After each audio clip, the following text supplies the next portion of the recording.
सिद्दीक साहब सर, आप ही बताइएगा क्या जो है वो 349 सफ़ात का ख़त सुप्रीम कोर्ट या फिर आईनी बेंच के सरबराह जस्टिस अमीनुद्दीन है उनकी सेहत पे असर डाल सकता है या उनसे किस हद तक जो है वो मुतालबाती सूरत में सामने आ सकता है? क्या करें वो?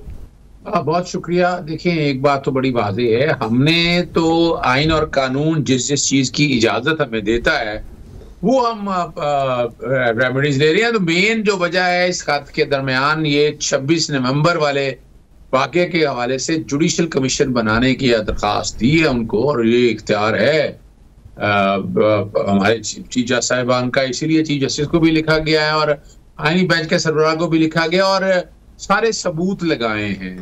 इमरान खान के साहब जो सॉलिटरी कन्फाइनमेंट, बिजली बंद कर देना, जो कह रहे हैं कि सहूलियात दी गई हैं, वो सहूलियात ना देने के हवाले से, फिर 26 नवंबर को जो लोग जख्मी हुए, जो शहीद हुए, जो वाकयात सारे आए, वो सारी की सारी एविडेंस अब लगा के भेज दी है ताकि कोई ये ना कहे कि जनाब आप सिर्फ खाली हवा में बातें कर रहे हैं। जितनी चीजें यही तो चीजें थी वो वाली जो मुज़ाकरात के लिए रखी गई कि आप जुडिशल कमीशन बनाएं। इनका बहाना ये था कि जनाब जो कि अदालतों में मामलात हैं इसलिए हम कमीशन नहीं बना सकते। तो वो उसको भी हालात को सामने रखते हुए एक चीज बता दी गई। लेकिन मैं बार बार टीवी प्रोग्रामों में भी कहा है कि आईने पाकिस्तान 1973 में कोई ऐसा आर्टिकल नहीं है जो इस बात को बार करता हो। और इसी तरह Pakistan commission of inquiry act आ जाए जो कि इस पे Pakistan commission of inquiry act 2017 लगेगा। सेक्शन 3 बड़ा क्लियर है जो फेडरल गवर्नमेंट को इख्तियार है। फेडरल गवर्नमेंट का मतलब है the prime minister and the cabinet के अपना उन तीनों का यानी उन वफाकी काबीना का इख्तियार है। और उस इख्तियार को सामने रखते हुए देखा जाए तो हमने तो वो सारी अपनी कोशिशें और काविशें कर ली कि हमने कोई एहसान नहीं है और ना हम कोई ये अपना अब मिलते तरले पे तो गवर्नमेंट आई हुई है। जिस तरह स्पीकर नेशनल असेंबली ने कहा है वो एक्चुअली करना क्या चाह रही है, एक ट्रैप था जो हमें अब भी समझ में आ रही है बात कि उन्होंने जो उनकी तरफ से जो बात आई है कि पार्लिमानी कमेटी बना ले। अच्छा, पार्लिमानी कमेटी की आइन और कानून में क्या हैसियत है? पार्लिमानी कमेटी की कानून में न आइन में कितनी करारदादें पास होती हैं, उसकी हैसियत क्या है? पार्लिमानी कमेटी का तो मकसद है जी मिट्टी पाओ, बस छोड़ दो इस पे। हम पार्लियामान में अगर अभी तक 2.5-3 सालों से ये जो पार्लियामान थी लूली लंगड़ी नाम की, उसने क्या किया या बता दें कि जब से हुकूमत पहले हमें गिराने के बाद ऑपरेशन रजीम चेंज के जरिए अपना वोट खरीदने के बाद कुछ मिला, कुछ नजर आया? जुल्म ज्यादती, 144 का निफाज, नजरबंदी के ऑर्डर। सर, ये पार्लिमानी कमेटी की ऑफर्स तो इमरान खान साहब भी अपने दौर में देते रहे ना। जब उनसे 2018 के इलेक्शन के हवाले से तहकीकात के लिए जुडिशल कमीशन का मुतालबा किया तो उन्होंने कहा पार्लिमानी कमेटी बना लें। तो अब ये वक्त का पहिया घूम गया है क्या? नहीं, देखिए मैं फिर बताता चलूं, हम कोई इलेक्शन के धांधली के हवाले से हम बात है। इलेक्शन की धांधली हमारा सारा मामला ये तो इंसानी हकूक है, बुनियादी हकूक के तहफ़्फ़ुज़ का मामला है। और जहां तक इलेक्शन के हवाले से है वो 2013 में तो आपको याद होगा जस्टिस नासिरुल मुल्क की सरबराही के अंदर बाकायदा एक कमीशन बना था कानून के तहत। तो ये इख्तियारात सारे अगर इस्तेमाल कर रहे हो तो तब है, वरना वजह है कि है नहीं ना। उन्हें दिखे जिस बुनियाद पर ये खड़े हैं फ्रॉड और फ्रेब के ऊपर जो बयानिया बनाया 9 मई का या 26 नवंबर का, तो वो जब जुडिशल कमीशन से भाग ऐसे रहे हैं, डरना किस बात का? हुकूमत वक्त इनकी है, सुप्रीम कोर्ट के जजेस ने कमीशन बनाना है, सारे इदारे इनके पास है, मटेरियल सारा इन्होंने देना है, हर चीज इनकी तरफ से आनी है। तो सिद्दीक साहब, अब हम ये कह सकते हैं कि आप लोगों ने जब एक ऑप्शन को इस्तेमाल किया जो मुज़ाकरात का था वो कामयाब नहीं हो सका, तो अब ऑप्शन 2 की तरफ आए हैं कि जहां आप चीफ जस्टिस साहब से और आईनी बेंच के सरबराह से अपील कर रहे हैं।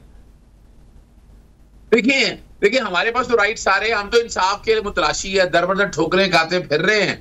तो हम तो अपने पास जो रेमेडी है, हमने तो कोई माजी की तरह ना एनआरओ किया, ना मुल्क छोड़ के भागे, ना हमने कोई ऐसे बाकायदा कानून साजी की, ना हमारी कोई डिमांड ऐसी है। हम तो ये साबित ये करना चाह रहे हैं कि इस जमहूरी निजाम के अंदर इस घटिया तरीन जमहूरियत में जो फॉर्म 45 और 47 के जरिए आई है, हम वहां खड़े हैं और हमने राइट के लिए दूसरा जो है अगली तहरीक जो है वो 8 तारीख के बाद सामने आएगी, 8 की कॉल दी हुई है, 8 को लोग सड़कों पे निकलेंगे, एहतजाज करेंगे। और वैसे भी बताया चलूं, मैंने मुझसे किसी ने पूछा था, मैं आज से नहीं, मैं पिछले 2.5 साल, साढ़े तीन सालों से यही बात कर रहा हूं कि ये गवर्नमेंट ने ऐसे नहीं जाना जब तक लोग सड़कों पे निकलेंगे। लेकिन लोग सड़कों पे ये निकलने दे नहीं रहे, उनके लिए जिंदगी अजीरन कर दी है, हालात टाइट कर दिए हैं, बहुत तंगी कर दी है। ऐसी ह्यूमन राइट्स की वायलेशन ऐसी नहीं, अगर ये ह्यूमन राइट की वायलेशन ना इतनी होती तो क्या जरूरत थी यूएन को लिखने की। मैं सर दोबारा आपकी तरफ आता हूं, जरा मैं राजा साहब से भी पूछ लूं। राजा साहब, जिस तरीके से अजहर सिद्दीक साहब सर फरमा रहे हैं, एक ख़त भी जो है वो मौसूल हो चुका है, चीफ जस्टिस साहब को भी लिखा गया है, आईनी बेंच के सरबराह को भी लिखा गया है। तो फिर आप लोग कहा करते थे कि इनके पास कोई सबूत नहीं है कि 26 नवंबर को कुछ ऐसा हुआ। उसमें तो 350 सफ़ात, एक कम 350 है। तो अब हुकूमत ये तस्लीम करने पे तैयार होगी कि 26 नवंबर को कुछ ऐसा हो गया है कि जिसकी बुनियाद पे कमीशन बनाया जा सके?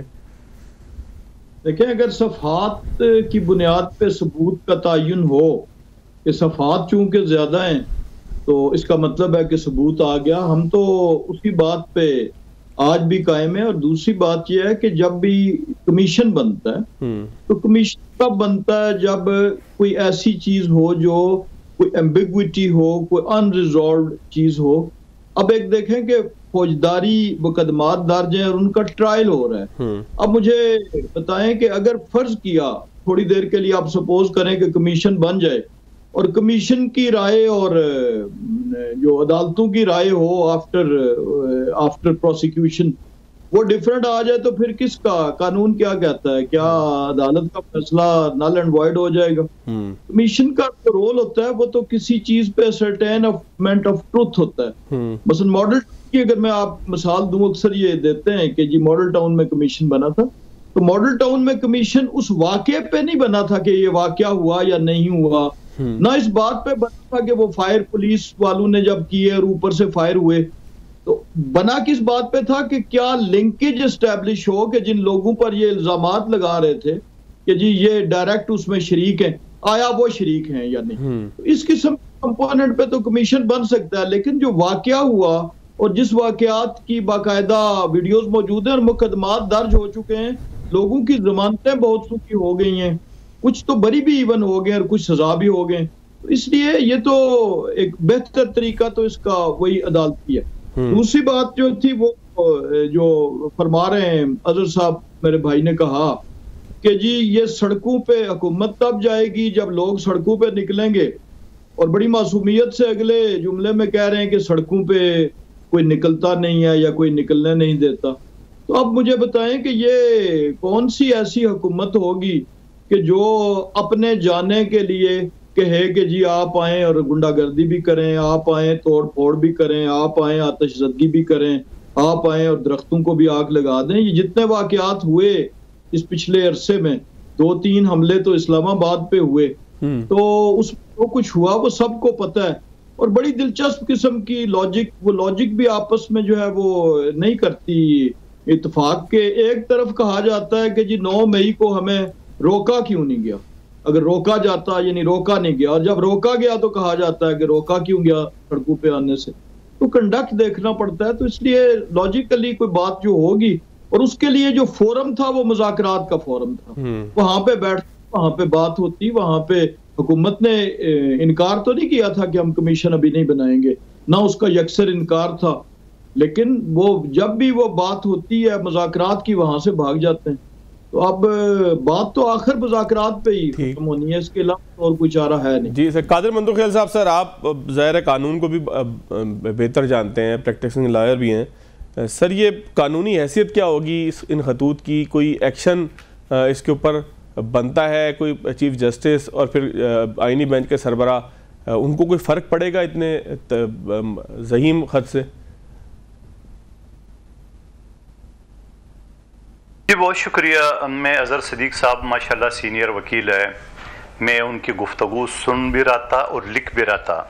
1973 की कानून 2017 के का इंक्वायरी एक्ट के तहत जो है ना वो कमीशन बनाया जाए, हुकूमत के पास इख्तियार है, और पार्लिमानी कमेटी की कोई कानूनी हैसियत नहीं है।